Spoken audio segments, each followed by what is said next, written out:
All right, people, welcome. We are closing out Forbidden Love. I covered most of the season, but it has come to an end. I believe it was 8 episodes altogether.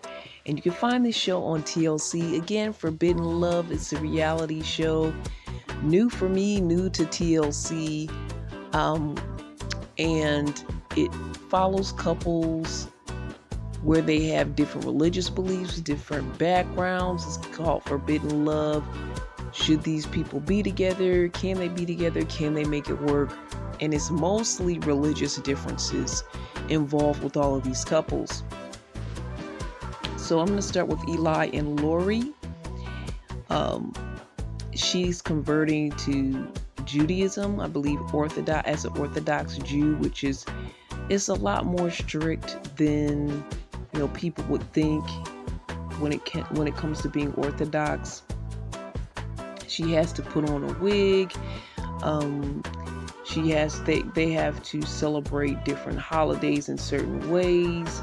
I believe the day of rest that we consider the day of rest, they can't really do anything. They can't drive. They can't even tear their own toilet paper. But Eli and Lori have a connection, a past.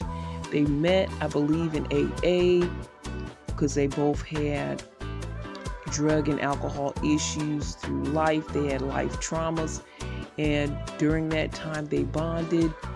She finds that he is an Orthodox Jew, and he says, you have to convert. This is the only way that we can be together. And it was very difficult for her and even her family because she grew up Catholic. She can't celebrate Christmas anymore and all of those things. But their bond and their love was so strong that she was able to pass the test to become a part of the Jewish beliefs, and that test allows her to be officially convert to be a Jew. And now they let us know, I'm glad that they did this. They let us know the aftermath of everyone's relationship. So they got married, they had a kid. They did the kid reveal, and I saw the color blue, so it was beautiful. They look very happy together. When she converted, it was an issue, and it seems like that'll be that way with some of the other couples. Is this something that I really want to do, or am I doing this for my partner? And at the end of the day, it looks like something she really wanted to do. She had a special ceremony after she passed the test called a mikveh. It's like you will be reborn. It's a ritual bath.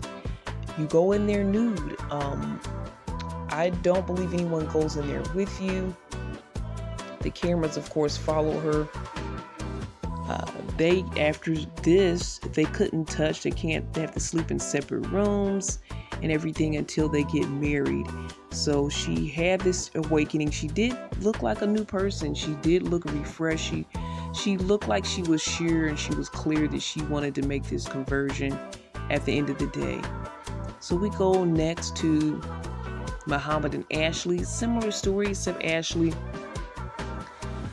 she is with Muhammad, who is Muslim, so her conversion would have to be to Islam. The two married, they have a child, but she hasn't made her full conversion. She doesn't dress in the traditional clothing every day. They fight about this. Her family doesn't really accept him completely in his belief system, especially in how a woman is treated. The word obey was an issue for them. And when they went to the mosque and talked to one of the leaders, a couple that were together, they kind of let Muhammad know, obey means something different in the U.S. than what it means to the people of Muslim faith. He said, they told him that she is his life partner. She's not a slave or a servant. So using the word obey would not be appropriate in this scenario. She still struggled, not being sure if she wanted to cover herself and all the things she would have to do. The praying and just the different ritualistic things that she would have to change. And she just began to pray and take her time. And she finally decided she would convert. But even on their way to the conversion, she was like unsure. She said pull over. She was getting nervous. and he was kind of in a way being pushy with her, I felt. But she finally got into the car. Finally gave her a moment. She got in the car. They went to the mosque, and as she began to recite what she needed to say to convert, she began to cry. She had this moment, and she said that was all she was really waiting for, is that moment, so that she would know that this conversion was what she really wanted and not something forced on her, because she's now married into a Muslim family. Now she can be a Muslim role model to her daughter, so she can see how it is to be an adult Muslim woman when it's time, as she grows up. So there's another conversion, and it looks like both of these conversions are sincere and heartfelt, and the women both wanted to do it. Though I do feel that their partners were a big catalyst into them wanting to do this and leading them in that direction. It appears that they both really had a conversion moment, and it's something that they really wanted to do. All right, next, Lindsay and Chris. Chris comes from a Pentecostal background. His family was somewhat being pressuring her into trying to be Pentecostal and accept Jesus. She found it impossible. She doesn't connect or believe in the Christian faith at all, and she really wanted Chris to convert. And at the end of the day, he said he would do this for her. It took a while because his family is very much into their faith, and Dad really didn't want him to convert. He's a pastor, or a former pastor, so he was feeling some type of way about the situation. The fact that Lindsay hasn't told her family because she has fear that they wouldn't accept him. At the end of the day, she found him messaging some woman back, and he's saying he was telling her that he was taken and he doesn't know this woman, but he's letting her know that he's with someone. Lindsay didn't buy that. She didn't accept that excuse. She was cussing him out. She was going wild.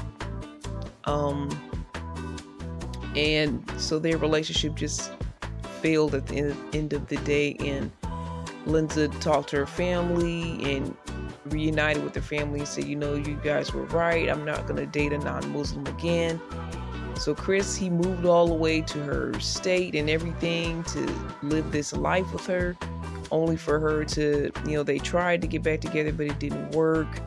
So he's left there, but he still ended up converting to Islam. So not sure how his journey's going, but he made that choice to convert without being with her. So she wasn't a catalyst in his reasoning to convert, I assume, but that was kind of tumultuous. That was kind of hard to watch. I'm not fully sure if he even was guilty of anything or if he was, but the fact that he converted, I think, kind of says a lot. And I don't know if she knows that he's converted. And I don't know if he did it because he may have thought that she may give him another chance. I'm not really sure. But from what they said at the closing, says his family is hoping to reconvert him back to being a Pentecostal person. So I don't know if we'll see how that goes. I don't know if we'll be updated or not, but that's the situation with Lindsay and Chris. Elmer and Lindsay. Elmer is Amish. He left the Amish lifestyle to be with Lindsay. In a way, I feel she seduced him. He was a young man doing a job at her house, and I feel she seduced him into this relationship, into marriage. The technology, the phones, the access to pornography kind of was an issue for Elmer, as well as just basic things like brushing your teeth is something she had to remind him to do all the time. And as they talked to other Amish couple, pornography was the issue with the gentleman in that couple as well. And it's probably partially because the technology is there and so openly available and readily available for them to access. Is something that they've never had access to before. So I think that may play a part in it. But he was really working on being a good husband to her. They had their child together. Things were good for a couple weeks, she said, until he got a job at working at someone's house, and she knows the family, she knows the young lady involved, and she saw different texts between him and the young lady that was at that house at the job he was doing, and she felt like it was flirtatious, it was inappropriate, and he really shouldn't have been engaging in that type of thing. She didn't have full proof, she said, but she did end up putting an app on his phone. He had a trip to go out of town to do a job, but after he did that, she ends up tracking his phone to see that he went back to that young lady's house. So she feels that something went down that shouldn't have, and he was saying he just had to finish up the job, so to speak, but Lindsay's unsure of what job he was really doing there. So because of he broke her trust, and it appears that he may have cheated. She even goes into the Bible and into Matthew and says, you can divorce if someone goes outside of the marriage. So she knows her Bible. I didn't know she was that much into her Bible. She's had some work done. She's had her top done. She seems like a woman that is kind of was a little bit out there, not really sure fully of her past, but the way she seduced him, it makes me think she's a certain type of person, but I don't know fully what her belief system is. But she pulled out that Bible when it came to this scenario. She did want a man that was of faith, and that's why she chose him, but she saw that he wasn't the man that she thought he was going to be and the father that she thought he was going to be. So she's trying to get full custody of their child at this point, and they're not together. Elmer is now on dating apps looking for love. So that's the scenario. He still says to this day that he didn't do anything with this person, and she was insecure. She was too controlling, and she was a little bit pushy with him. I can say that, but she also took the initiative to be with someone that was younger than her, that needed to grow up more. I feel like she could have been more of a leader to him and not as pushy, but he said that's really the breakdown of their relationship was her attitude. She doesn't act like an Amish woman. She doesn't allow the man to lead. So that was his main issue and problem with her. Not to say he went on the relationship, but he very well may have. So that is Forbidden Love for you. Some things that I saw some parallels between Judaism and Islam as far as the woman covering their hair. Seeing that Lori had to cover her hair with a wig. I even saw Lindsay. She also wears a wig and she's Muslim. While Ashley wears, I believe it's called a hijab. I think they have another name for the whole outfit. But so some of these women that are wearing wigs, it is actually a part of their religious belief to cover their hair. So I thought that was compelling how some of these religious connections overlap, and all of the different things you have to do in Judaism. I don't know all the things that a woman of Islam has to do, but in Judaism, there's so many different things that you can't do. A woman being unclean, it goes back to Old Testament as far as if you're on your menstrual, certain things you have to do, or you have to stay away from people. So all of those things, kind of surprised me to see a little bit deeper into some of these different religious beliefs and faiths and the different ways that they lived and act and react with each other. Another thing is there was a lot of cussing going on for people that were strongly, I believe, in their religious beliefs. I'm not a person that uses language. I didn't think that it was appropriate to do so, but many of these people in their belief systems did use language. And even when Lindsay was upset, she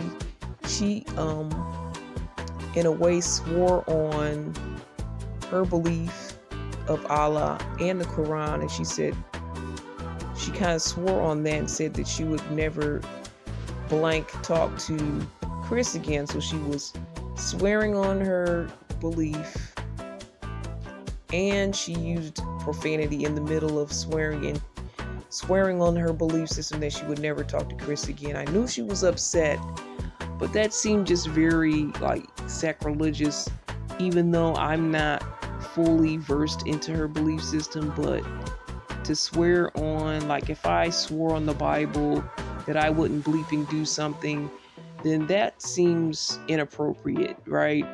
And so that's kind of what she did, but it was for her belief system in Islam. So I thought that was kind of crazy. So I see that the whole point is forbidden love. Can relationships work?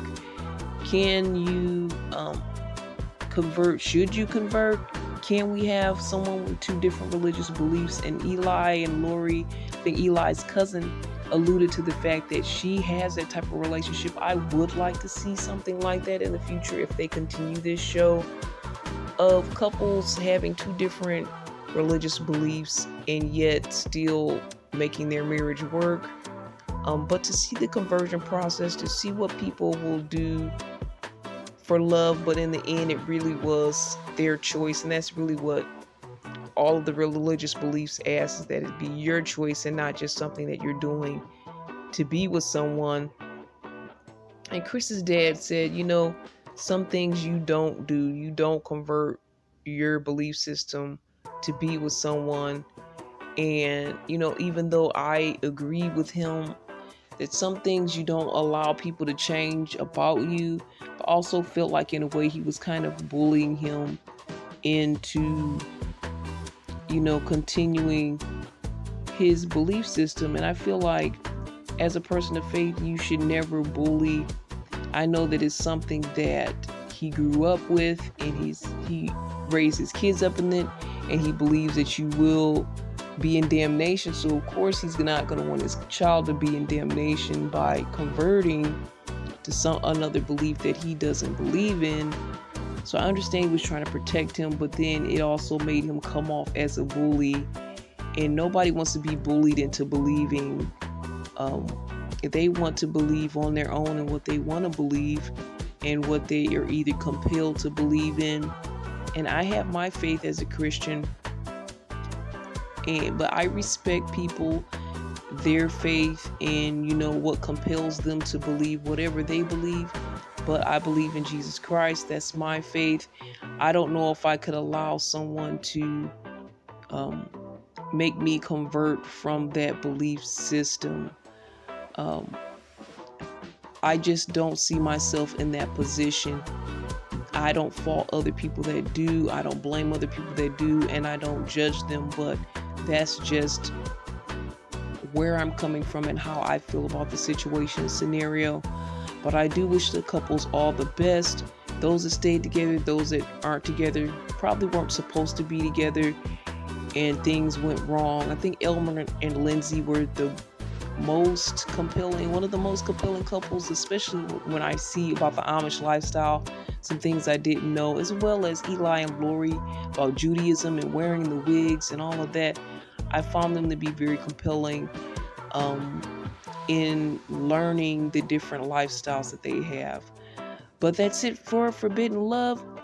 Thoughts, comments, questions, you guys can always email me at cbiztv@yahoo.com. That's cbiztv@yahoo.com. All the best, and God bless.